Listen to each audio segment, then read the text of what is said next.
You are currently living inside a biological hallucination. Every fear you feel, every limit you believe in, and every fact you think you know about your potential is a story your brain tells itself to keep you safe. But safety is the enemy. Safety is the cage. If you want to reach the top 1%, you have to stop being a passenger in your own skull. You have to become a hacker. Most people think they are in control, but they aren't. They're running on legacy software designed for a world that doesn't exist anymore.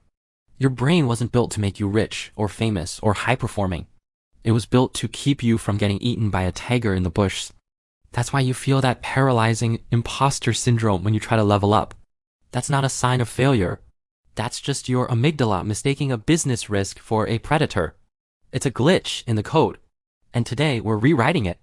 The first step to total mental dominance is what I call the observer hack.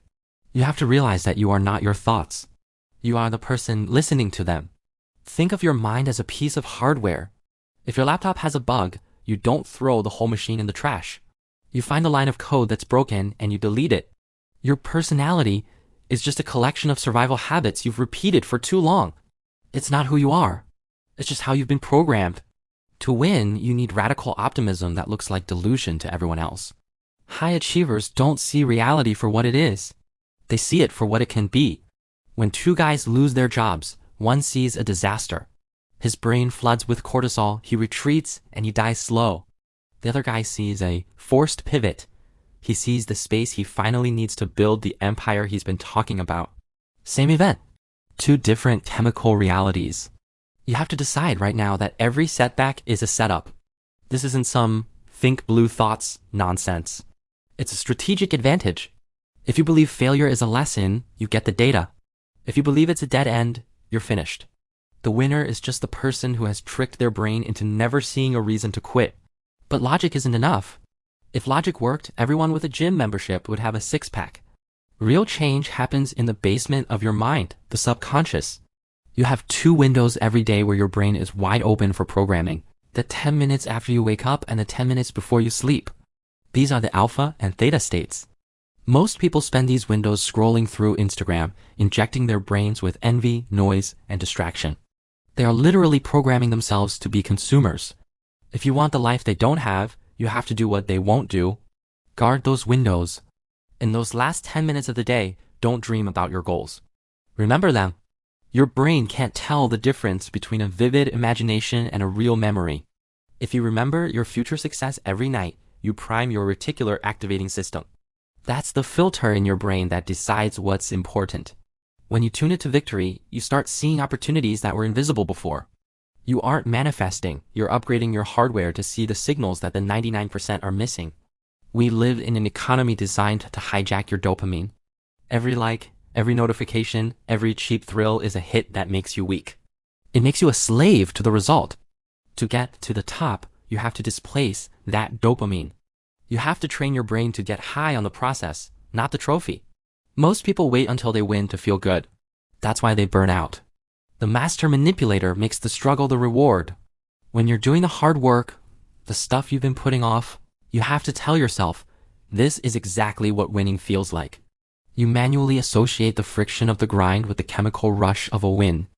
When you become addicted to the climb, the peak becomes inevitable. The most powerful force in your psychology is the need to stay consistent with who you think you are. If you see yourself as a struggling artist, your brain will literally sabotage any money that comes your way because it threatens your identity. It feels wrong to be rich. You have to overwrite that identity.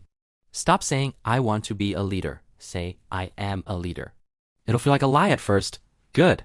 Your current identity is a lie too. You've just been telling it for 20 years. Dress like the person you're becoming. Speak like them. Change your environment until your current peak feels like your new baseline. When you change the narrative, your brain stops trying to solve problems for a loser and starts solving them for a winner. Let's talk about stress. Most people run from it. They want peace. But absolute success requires a massive tolerance for pressure. You don't need less stress. You need a better label for it. Physically, excitement and anxiety are the same thing. Racing heart, fast breath, butterflies. The only difference is what you call it. Next time you're about to walk into a high-stakes room and your chest tightens, don't say, I'm nervous. Say I'm ready. By relabeling that arousal as readiness, you flip a switch. You move from a threat state, which shuts down your thinking, to a challenge state, which sharpens your focus. You're not changing the feeling. You're changing the direction of the energy. As you start to win, your ego will become your biggest enemy. It'll try to protect what you've built. It'll make you afraid to look stupid. This is the trap. To stay at the top, you have to manipulate yourself into staying a student. You need to be the dumbest person in every room you enter. If you're the smartest person in the room, you're in the wrong room. Force yourself back to the starting line. Keep your brain in a state of high neuroplasticity by being a beginner at something difficult. The ultimate hack is making yourself believe you're always behind, even when you're miles ahead of the pack. In a world of infinite information, your ignorance is your superpower. Your brain has a finite amount of energy. Every celebrity scandal, every negative comment, every piece of useless news is a tax on your potential. You need a low information diet. If it doesn't make you better, stronger, or wealthier, it's garbage. Delete it. Become a ghost to the trivial world so you can be a giant in your field. This isn't about being fake. It's about being intentional. Most people are just accidental versions of themselves, shaped by their upbringing and their fears. They are products of their environment. By choosing your thoughts and hacking your habits, you are taking the wheel. You are deciding that you will no longer be a victim of your biology. Success is not something that happens to you. It's something you create by relentlessly managing the world inside your head. You have the tools. You have the software.